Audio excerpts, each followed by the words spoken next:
너로 염려할 일을 무엇을 먹을까, 무엇을 마실까, 무엇을 입을까 하지 말라. 이는 다 이방인들이 구하는 것이다. 너희 하나님 아버지께서 이 모든 것이 너희에게 있어야 할 줄을 아시니 그런지 너희는 먼저 그의 나라와 그의 의를 구하라. 왜냐하면 이 모든 것을 너희에게 더하시리라. 아무것도 염려하지 말고 우리 하나님께만 맡기라고 말씀하시는 하나님. 이 새벽에 하나님 앞에 우리의 삶을 맡기기 위해서, 우리의 기도 제목들을 하나님 앞에 맡기기 위해서 나왔습니다. 이 새벽에 기도의 영을 부어주시고 하나님 앞에 간구하고 기도하는 제목들이 응답되어진 놀라운 은혜가 이 새벽에 기도합니다.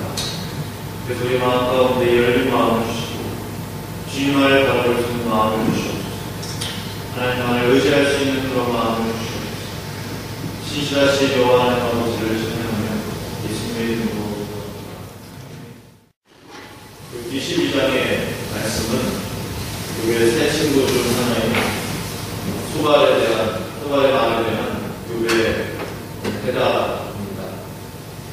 11장의 소갈은 그에 대한 비난과 정죄의 여러 그런 말들을 쏟아놓게 되었습니다. 그래서 이번 답답함과 애통함의 마음을 가지고 지금 그에게 변론하고 있는 장이 바로 12장의 말씀입니다. 우선 당시에 그과 새 친구들이 있었던 그 현장으로 들어가 보고 싶었습니다. 당시 세 명의 친구들에게 비난과 정죄를 당하고 있는 그의 마음은 이제 지칠 대로 지쳤을 것입니다. 몸도 망신 차이가 되었고 아직은 그 자녀도 다 할 때고 사랑하는 가족들도 다 떠나보내게 되었던 이유로서는 이제 남아있는 새 친구로부터의 그런 비난과 그 정죄를 스스로 감당하기 매우 어려웠을 것입니다. 믿었던 친구들까지도 이제 더 이상 좋은 위로자가 되지 못한다는 것을 깨달은 어떠한 생각을 하게 되었을까? 그런 생각이 제 마음 가운데 들기 시작했습니다. 세 명의 친구로부터 둘러싸여서 이 자신의 조금 무고함을, 자신의 노력함을 변론할 힘도 없었을 것입니다. 1절부터 6절까지의 말씀, 교회의 그런 억울함들에 대한 그런 내용들을 보고 있습니다. 아마도 이건 다음과 같이 자신의 억울함을 이야기했을 것입니다. 너희들만 지혜가 있는 줄로 생각하는구나. 너희가 많은 것들을 모르는 사람이 누가 있겠니? 나도 잘 알아. 하나님 나의 기도에 응답하시는 분이셨어. 하지만 지금은 이웃들에게 그리고 너희들에게 비웃음거리가 되어버립니다. 고난을 겪어보지 않은 사람은 그 고난에 대해서 판단하고 비난하기가 쉬울 겁니다. 지금 너희들이 나에게 그렇게 하고 있구나. 이상하게 내 눈에는 강도들과 죄인들이 오히려 더 평안하고 안전하게 지내는 것 같다. 그들의 삶을 보면 항상 행동하는 것처럼 하나님이 그들에게 복을 많이 주시는 것 같다. 지치고 상한 마음을 가진 욥은 그의 자신의 신세를 한탄하듯이 친구 소갈에게 대답합니다. 그런데 놀랍게도 다음 글 욥의 대답은 이제 하나님에 대한 그런 말로 기억하고 있습니다. 그래서 소갈에 대해서 뭔가 자신의 얼굴을 변론하려고 하는 그런 의도가 아니에요. 하나님은 어떠한 분이시다 하면서 하나님에 대한 그런 말들로 자신의 말을 대신하고 있습니다. 하늘의 새를 보아라, 바다의 고기를 봐라, 그리고 모든 짐승들을 봐라. 하나님의 능력과 지대를 그들 스스로 말하고 있다. 모든 생명과 모든 생물과 짐승들과 사람의 생명이 하나님의 손에 있다 하면서 고백을 하고 있는 것이죠.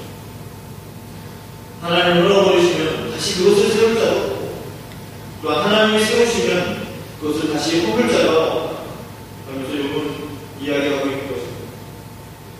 하나님에 대한 그 고백을 보면서 열린 그 마음 속에 하나님에 대한 신뢰가 남아있음을 느낄 수가 있습니다. 13절에서 욥은 하나님 모든 지혜와 지식의 근본임을 여전히 인정하고 있습니다. 지혜와 권능이 하나님께 있고 계략과 명철도 그에게 속합니다. 그렇습니다. 지혜의 근원이 하나님을 경외하는 것입니다. 모든 지혜가 하나님으로부터 오는 것임을 그분 분명히 알고 있습니다. 최악의 환경과 조건적으로 하나님을 인정하는 고백을 하고 있는 것입니다. 이 고백이 얼마나 중요한 고백인지 모릅니다. 자신의 환경과 조건이 잘 되어가고 있을 때 하나님은 지혜와 권능이 하나님이십니다. 고백하는 것은 너무나도 쉬운 고백입니다. 욥의 상황을 볼 때 여전히 그 입에서 나오는 고백은 하나님은 전능하시며 지혜가 있으시며 권능의 하나님이신 것을 고백하는 것을 볼 때 여전히 그의 마음 깊숙한 곳에 하나님의 신실하심을 인정하는 마음이 있는 것을 알 수가 있는 것입니다. 이때와 살면서 하나님의 지혜가 얼마나 필요한지를 저는 특히 하나님의 일을 할 때는 더욱 부러웠습니다.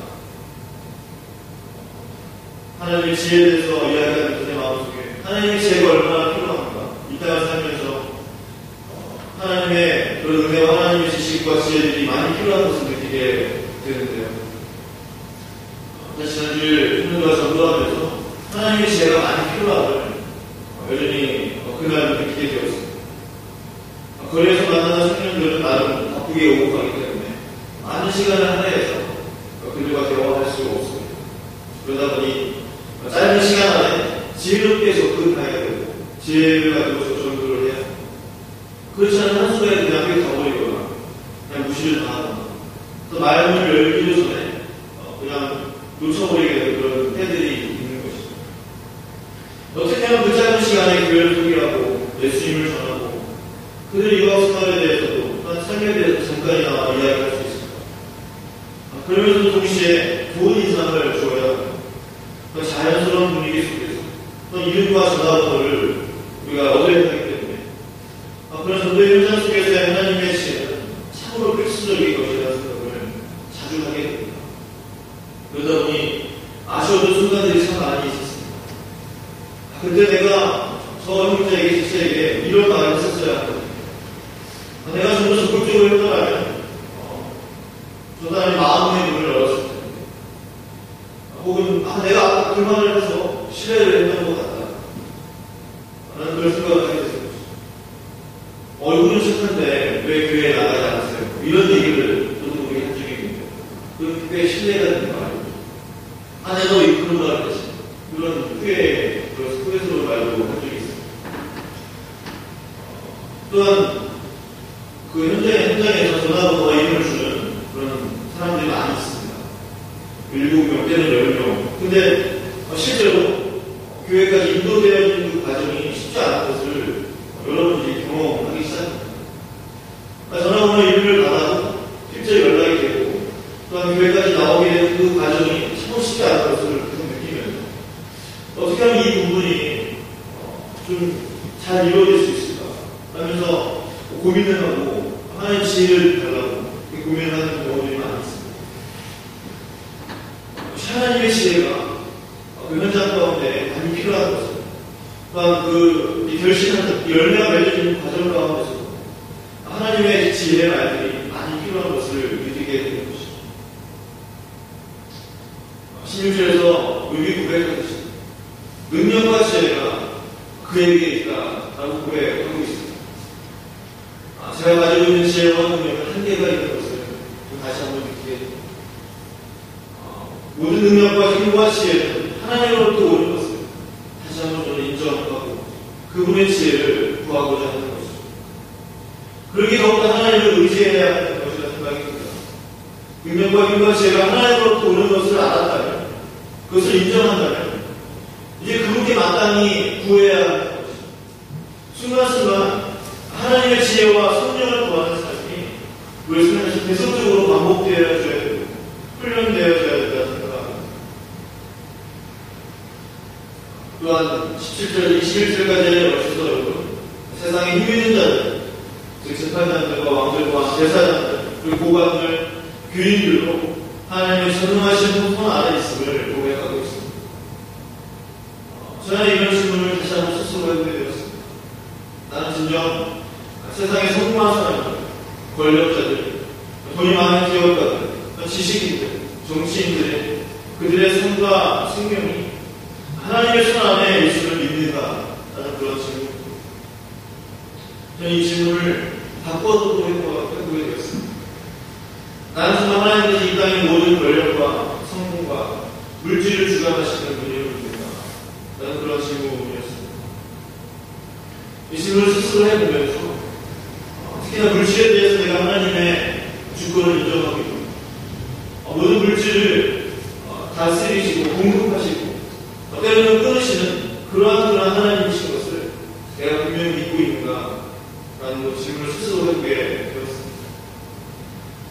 저는 이 질문을 스스로 해볼 때 제 삶으로서 온전히 하나님을 신뢰하지 못하고 있구나라는 그런 생각을 하게 되었습니다. 내 머리로는, 지식으로는 그분을 신뢰한다고 고백하고 있지만 여전히 내가 삶 가운데 물질이 넉넉해질 때 마음이 편하고 또 약해질 때, 또 없어질 때 마음이 불안한 것을 보아서 또한 때로는 그로 인해서 시험에 들고 넘어지는 제 자신을 볼 때 여전히 내 마음 가운데 하나님을 신뢰하는 마음이 부족구나라는 것을 느끼게 되었던 것입니다. 제가 정말 하나님의 그 주권을 인정한다. 하나님의 그 모든 물질과 그런 권력과 능력과 힘을 다스리시고 주관하시는 분임을 믿었다면 제가 도무지 더 이상 그것에 대해서 염려하거나 걱정할 이유가 없는 것입니다. 이런 제 삶을 볼 때 때로는 그것으로 인해서 넘어지는 제 자신을 보게 되고 역시 하나님 앞에 더욱더 기도해야 하는 자신을 깨닫게 되었던 것입니다. 의외경우를 볼 때 사람의 생사하고 주관하시는 또한 사람의 모든 그런 잘되고 망하는 것들을 주관하시는 그 하나님을 생각한다는 것이 의외경우를 볼 때 쉽지 않은 것을 보게 됩니다. 어려운 환경 가운데서 그 마음을 지키고 하나님을 온전히 신뢰하는 것이 얼마나 어려운지 의외경우를 보면서 다시 한번 생각하게 됩니다. 사실 그때 그 사람의 믿음과 그 사람의 믿음의 깊이가 드러났던 것이 아니겠습니다. 다시 한번 말씀을 드리지만 평안하고 일이 잘 될 때 하나님을 원망하는 사람은 없을 것입니다. 누구라도 하나님께 영광을 돌린다는 고백을 하겠죠. 역시 하나님을 신실하셔 하면서 찬양할 것입니다. 찬양할 것입니다. 문제는 일이 잘 되어도 우리 문제는 일이 잘 되지 않아도 분명 하나님은 신실하셔 라는 고백을 할 수 있느냐. 욥의 경우와 같이 일이 안 되는 경우가 아예 망하는 그 상황 속에서도 하나님의 신실하심을 고백할 수 있는가라는 질문인 것입니다. 저희 정말 짧은 신앙생활 속에서 알게 된 것은 하나님의 신실하심의 기준은 일이 잘 되고 안 되고 있는 것이 아니라는 것입니다. 사람들은 신실하신 하나님을 찬양하는 것입니다. 어디에 집중을 하겠습니까? 신실하심에 집중을 하고 또한 능력과 권능의 하나님을 이야기하면서 높이면서 어디에도 집중을 하는 경우가 많습니다. 그리고 능력과 권능에 더 마음을 줍니다. 그래서 우리는 어느새 하나님 자신을 찬양하는 것을 잊어버리고 그 신실하신 하나님의 그 능력에 더 마음을 드리고 그것을 찬양하는 경우가 많이 있는 것을 보입니다. 하나님의 신실하심을 믿었는데 왜 이게 안 되었을까? 내가 하나님을 분명히 믿었는데 왜 이것이 망했을까? 라는 질문들을 수없이 우리가 하게 되는 것이죠. 하나님의 신실하심과 하나님의 그 권능과 능력은 단지 그 일이 잘 되고 안 되고에 국한되어 있지 않다는 것입니다. 하나님 자체의 그 신실하심이 있는 것이죠. 하나님 그분 자체의 능력이 있는 것입니다. 그것은 사실 이것을 배우고 있는, 지금 이것을 훈련하고 있는 중이었음을 저는 볼 수가 있는 것입니다. 여호와 하나님 그 이름만을 가지고도 영원토록 찬양받으시기에 합당하십니다. 하나님 앞에 그 어떤 수식어를 붙이는 순간 능력이나 어떤 그런 하나님의 전능하심을 붙이는 순간 우리도 모르는 그 사이에 어느 사이에 우리는 기복신앙인이 되어질 수 있는 그런 위험이 있는 것입니다. 하나님의 어떤 우리의 작은 그런 생각, 우리가 기대하는 그것으로 한정될 수 있는 오류를 범할 수가 있는 것입니다.